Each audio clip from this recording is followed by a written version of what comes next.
Hi everybody, this is Tony Hibbard with the Assisted Band Director, the channel that is here to help new and young band directors in their first few years of their journey, as well as experienced band directors to learn a thing or two about their teaching toolbox. This video is going to be 5 books that should be in every high school band director's library. A couple days ago I did a middle school version of this, and to date it has been the most successful video of this channel, so I figured I would go ahead and get a high school version of this as well. So if you have watched the other version, or the middle school version, I thank you for that, and some of the things on here will relate to that and some of them won't. So the first book that I want to do, I actually don't have it with me, so I'm going to kind of change this here and show you on my computer. Alright, this is called The Dynamic Marching Band by Wayne Markworth, and it goes through a lot of things on how to set up a marching band, how to get staff for a marching band. One thing that's really sticking out from what I've used in the past is instrumentation for it.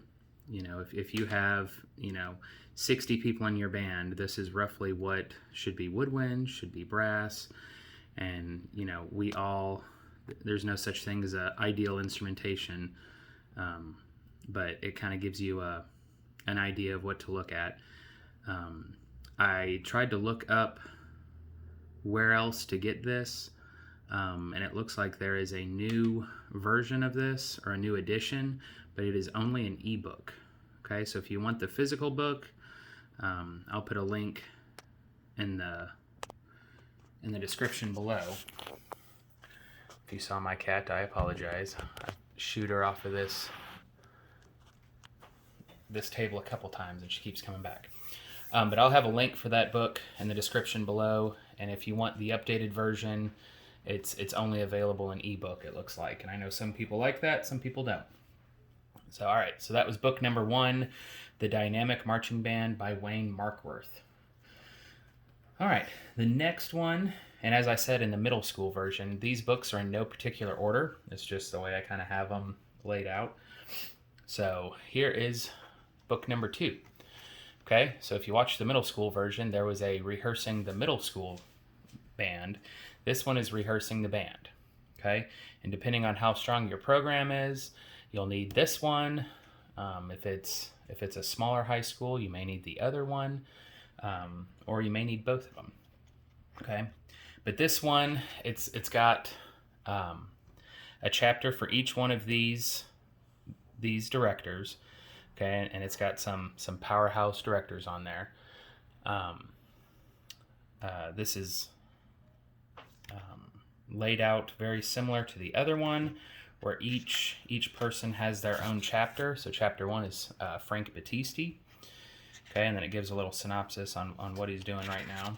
But each chapter shows them how they warm up, how they teach tone, how they teach balance, resonance, and color, how they teach intonation, how they prepare for rehearsal, how they pick literature, how they do interpretation, how they continue curriculum, and how they do rewards.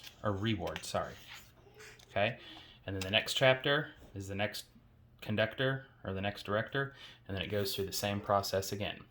Okay, and then one thing that's really cool about this book is not only you get multiple opinions on how to teach the same thing, which all teachers need to know multiple ways to teach the same thing to reach as many students as possible, but it's also in the back of the book got recommended literature. Okay, the middle school version has grade 1, 2, 3, and 4. Okay, this one has 4, 5, and 6. Okay, so if you're on that grade 4 level for your high school group, you may want to look into getting the middle school version too, because you'll kind of get to double dip in the grade 4 area. So yeah, each conductor gives their recommended literature. Okay, so really good book, and that's Rehearsing the Band by John E. Williamson. All right, book number 3. The Creative Director, Alternative Rehearsal Techniques by Edward Lisk.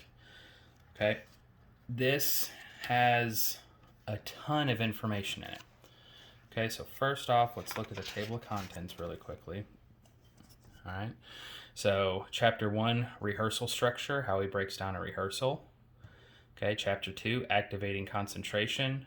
Chapter 3, Creating Aural and Visual Images of Sound. Okay, and it just keeps on going from there. A lot of this book has a lot of psychology in it and how the adolescent brain works and how to get students focused in on the rehearsal. And he is also has an appendix in the back for a lot of handouts.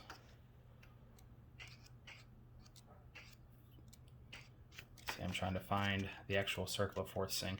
And there are a ton of supplemental things in here, or supplemental packets that you can get. But yeah, so it's the circle of fourths. Okay, and I know a lot of band directors use that. If you watch the middle school version of this, it kind of introduces a lot of this stuff, but this goes into a lot of detail about it. Also in the back, there's a lot of good stuff in the appendix back here, but it goes into how to plan for all of this. Okay, so it's got month number 3, week 1, week 2, week 3, week 4, and how to break down all of this. Okay, and while it also helps with blending, let's see, sorry, I should have had this prepared ahead of time, guys.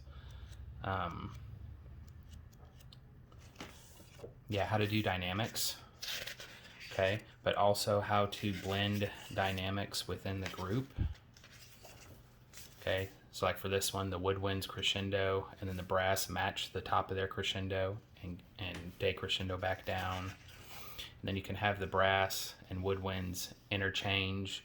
So all kinds of good information, good rehearsal techniques, good warm-ups for this. So a good read for anybody.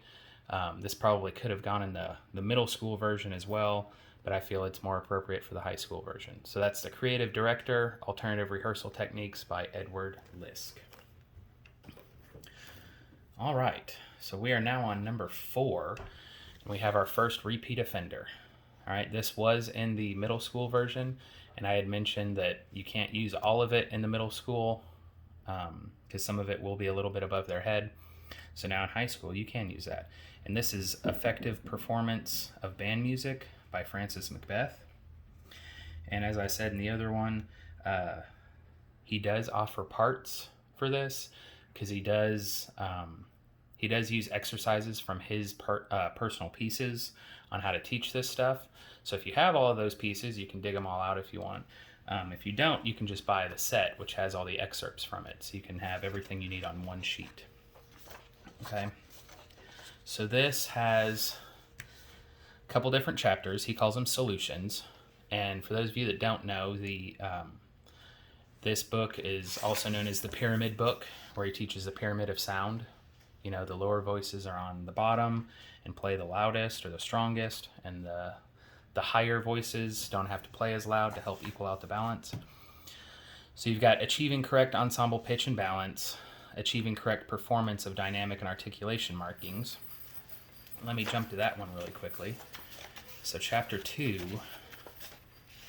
as I mentioned in my other one, he interviewed a bunch of different conductors like John Barnes Chance, Frank Erickson, Howard Hansen, okay, and then ask them what they think an accent, legato, staccato, okay, legato, accent, and marcato mean to them, okay, and even with all of these different powerhouse band directors and conductors, all of their interpretations are just a little bit different. So good stuff to look at there. Okay, so now where this focuses a little bit more on high school. Okay, so chapter 3, understanding and interpretation of asymmetric meters. Okay, so if you've got that piece in 5/8 or 7/8 or something like that, he kind of talks how he breaks that down and teaches that to his bands. Okay, and then also there's subdivision, And then 20th Century Percussion Techniques in Performance and Pedagogy. I have heard that some of that stuff is a little dated, and you don't need to take that as literal as it used to. So use your own judgment with that. And then Solution 6, Effective Performance Technique. And then Solution 7, Interpretation of 20th Century Band Music. Okay, so this is definitely the oldest one in the list, written in 1972. Okay, but it's still a really good book to this day. So that's the fourth one, and that's Effective Performance of Band Music by Francis McBeth. All right, book number 5, Habits of a Successful Band Director, Pitfalls and Solutions by Scott Rush. Okay, I had the middle school version of this in my 5 books for middle school, and this was the first one that he wrote, which kind of encompasses middle school as well, but this one is definitely aimed a little bit more towards high school. So, and this is a very intricate book on everything that you would need to know. Okay, so chapter 1 is be organized and communicate, and then he lists how to do that. Chapter 2, working with parents and colleagues. Okay, so if you have never worked with a booster program before, this chapter right here is perfect for you. Okay, and then it goes into classroom management, how to set up a warm-up, how to set up a rehearsal, how to select literature for your curriculum, all kinds of stuff. And then in the back, it's got all kinds of things in the appendix for you to use in your classroom to help you, kind of streamline all of this. So I would think if you could only get one of these books, I would get this one, because this one kind of encompasses everything, and you'll get your most bang for your buck out of this, I think. So that's Habits of a Successful Band Director, Pitfalls and Solutions by Scott Rush.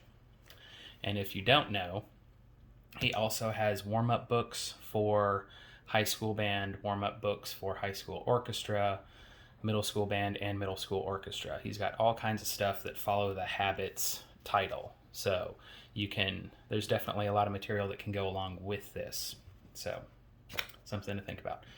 And then just like in the other video, I did do a bonus one. Okay, if you are a new teacher and you get the opportunity to teach choir, okay, and that's a mindset thing. You don't have to teach choir, or you've been thrown into teaching choir. You get the opportunity to teach choir. Okay, and when I was in my first job, I had the opportunity to teach choir. Now, if you're like me, you only had, maybe a voice class, and maybe a semester or 2 of a choir class in college, and that was it. And now you get to teach it. Okay, so this is I Know Sousa, Not Sopranos by Russell Robinson, and it's a survival guide for the band director teaching choirs. Okay, and this is a really good book. It's a really quick read, but it goes into how you can teach this using the stuff that you already know from your band education. Okay, and it's a really good resource that will make you feel a lot more comfortable within the choir classroom. So that's your bonus. I Know Sousa, Not Sopranos by Russell Robinson. So there you have it. That is the 5 books that should be in every high school band director's library.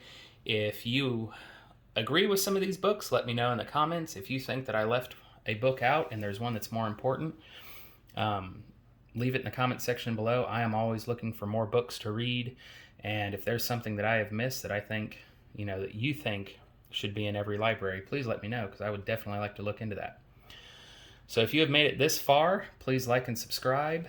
Let your friends know about it. This channel is growing a little bit every day, and I really appreciate it, and it's all through word of mouth through people like you. So with that, have a great day, and we'll see you next time.